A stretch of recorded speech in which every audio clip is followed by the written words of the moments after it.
Hello, everybody. Welcome to the Hip Senior Books. I am your host, Marianne Bailey, and today I am here with Janet Cruz. She is the author of Dementia Caregiver Survival Guide. Janet, welcome. Thank you for having me. Oh, thank you for being with us. So I love the cover of your book. I love how colorful it is and it stands out for people. And I'm just really excited to have you be part of the Hip Senior Books. Tell everybody a little bit about you and why you wrote the Dementia Caregiver Survival Guide. Sure. First, I sociology and psychology at the university in Puerto Rico. And I can say I've been a caregiver almost all my life.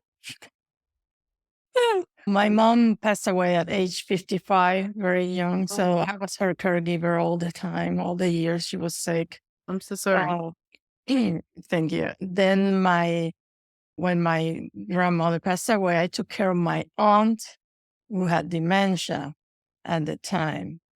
And that's when I got involved and knowing what dementia is. And the funny thing is that when I went to the doctor the first time, I heard about Alzheimer at the time. I'm talking about a lot of years ago. But he never explained in detail to me what it was. He said, "Oh, she has dementia." But that was the first time I heard dementia. I knew Alzheimer.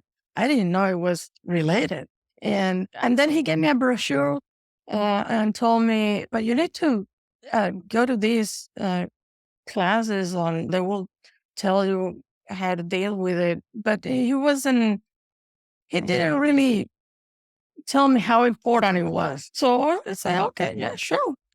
So I left, and I never went to any of those groups to learn more about it.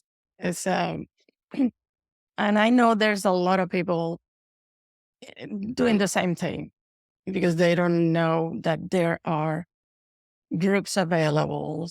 That even in Facebook you can find lots of groups that even if you need just to vent, that will help you a lot.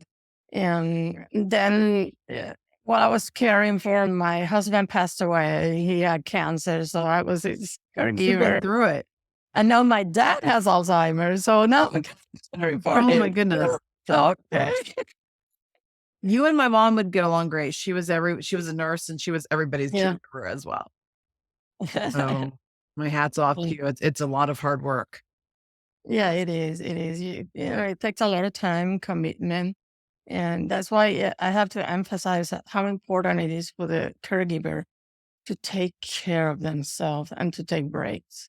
Right now, with my dad, we're switching between my brother and me. So he spent a couple of weeks on his house. Then I bring him home a couple of weeks because otherwise it's too much. It becomes very tiring. And it's not that bad, that advanced. He's still functional, but there's some days that he wakes up and he's in the fight mode. He wants to argue. So there are things that happened to me while I was taking care of my aunt also. And actually to my brother, she was very advanced in her dementia, and I could tell when she was gone. Right. She wouldn't recognize me. But then she will come back and she will ask her for her mom, for my grandma, who had passed away. And my brother, every time she asked my brother, ask her, I told her she passed away, and she started crying. And he did this like a couple of times, and I told him, "Listen, you can't make her suffer every time. She's gonna forget she asked you. So don't make her suffer, telling her every time, 'Oh, she passed away, she passed away.'" And relive it. yeah, and he didn't realize what he was doing at the time. He just answered honestly, "Oh, yeah, you remember she passed away." And that's why she wasn't visiting her. There's some things that we as caregiver need to pay attention to. And when we're dealing with dementia patients, because, it's not good for them. They don't know what's happening most of the time. They're in a different reality. My mother-in-law is very advanced in Alzheimer now, and so she doesn't even know who I am. But she sits down next to me and she starts talking like if she was in her early 17 years old, and you have to get to their level and not talking to them as if it's normal or in the reality that we are. Our realities are totally different. That's Right. very And so some days those conversations might be more lucid if the person's right. in lucidity.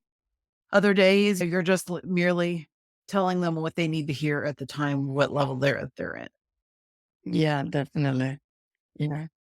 All And right. keep them entertained. That's important to have their brain constantly engaged in something, doing something. Yeah.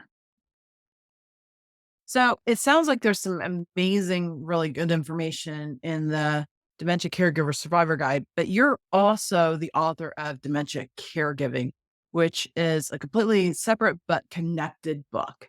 So tell us a little bit about what they would find in the Dementia Caregiving as well. Yeah, the dementia caregiving goes more in depth as to the well-being of the caregiver because I couldn't include it on the first book, otherwise it would be too long. Although I have the bundle also for whoever wants them together, but they can be read on its own. But the dementia caregiving, it's more to help the caregiver with actionable tips like mindfulness practices, things that the caregiver can do to avoid uh, burnout, because it's so easy. Emphasizing taking time for yourself. So it's not much about the dementia patient. On the first book, I address that because the caregiver needs to know what the dementia patient is going through. On Right. the second book, I mention a little and very superficial about the steps of dementia because it's addressed in the first book.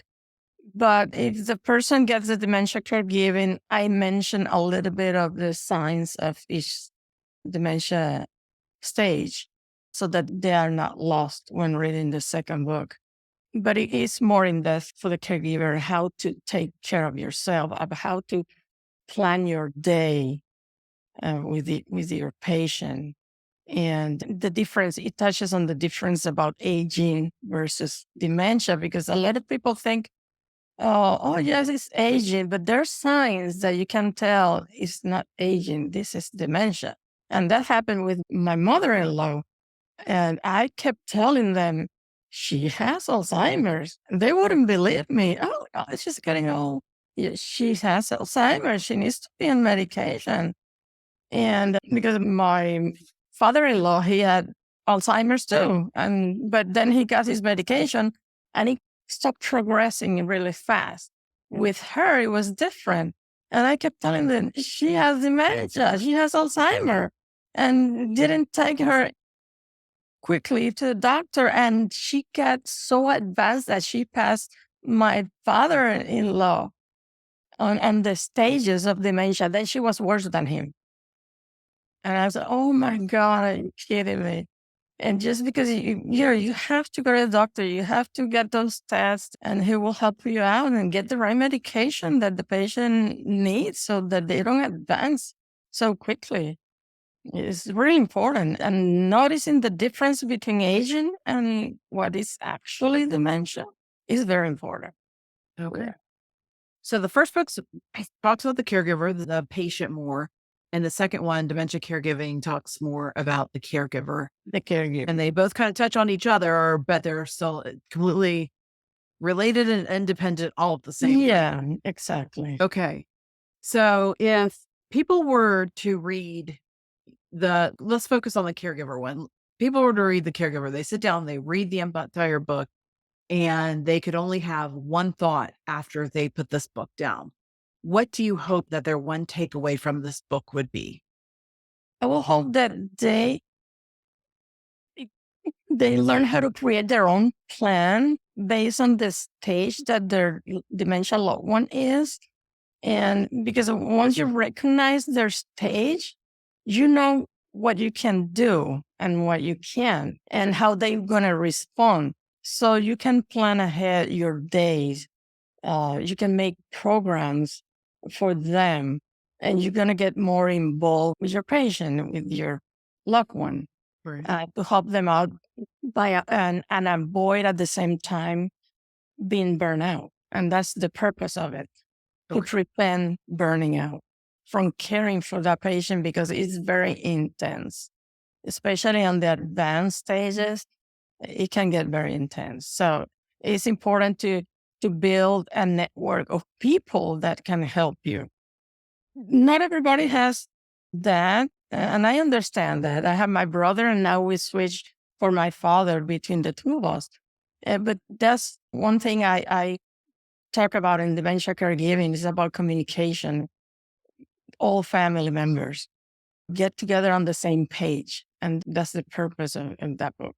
And that way you have the tools and to get your breaks and to practice mindfulness, meditation, different things that I talk about in the book that you can do to help you out and prevent burnout and depression, Okay. especially. Yeah. And I know thousands of you all that are caregivers that have reached out to me personally, that I've seen on different social media posts, that people out there are working hard to help their family members and to do different stuff, but they just don't realize that you do need a break, that you do need to, like she said, to create this network. Maybe it's reaching out to your next door neighbors who wish that you would let them in and help, and you think, oh, I don't want to bother them.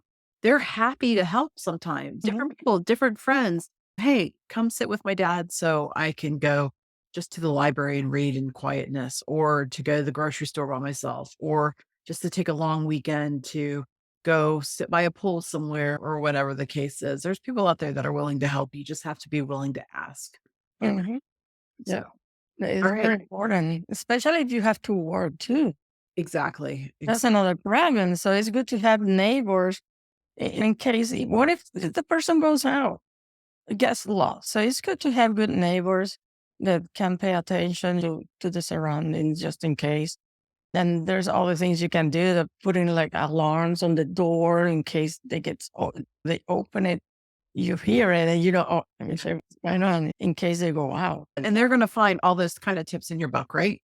Yes. All right. So Christmas is coming up. If you know anybody who is a caregiver, if you're a caregiver, buy yourself a gift. If you know someone that's a caregiver, the books of it and information are always really great ideas for gifts and different solutions like that. I hope everybody does well, takes care of themselves, and goes and reads the Dementia Caregiver Survivor Guide and Dementia Caregiving by Janet Cruz. Thank you so much for joining us today. Thank you for having me. Thanks a lot.